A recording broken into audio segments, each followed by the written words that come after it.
Zamonamiz havorijlari bo'lmish Hizbut Tahrir a'zolari go'yo Alloh taolo inson va jinlarni faqat xalifalikni tiklash uchun yaratgan.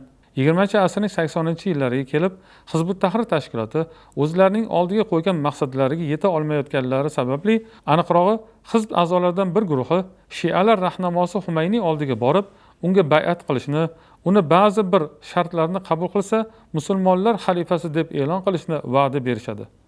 Humayniyga xalifalikni taklif qilib, maktub yo'llaydilar. Kufr ekanligini qayd qilganlar. Hizb esa kufr va shirk gapga e'tibor qilmaydi.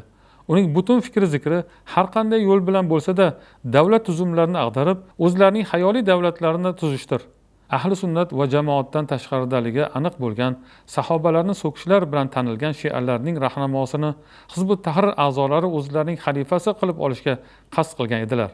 Hazrat Umar roziyallohu anhu o'z lashkarini gunoh ishlardan qilishdan, tinch aholini nohaq o'ldirishdan qattiq qaytarganlar. Jumladan, u zot o'z lashkarbozisiga yozgan maktublarda senga va lashkardagi odamlarga hamma vaqt Alloh taolodan qo'rqishni tavsiya qilaman. Chunki taqvo dushmanga nisbatan eng afzal quroldir.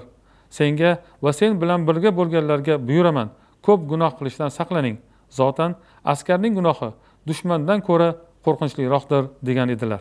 Hizb Tahrirning g'oyasi faqat xalifalikni qo'lga kiritish, yer yuzini o'zlarining mulki va davlati qilib olish ekan, Alloh taoloning bir hukmini unutib qo'yadilar.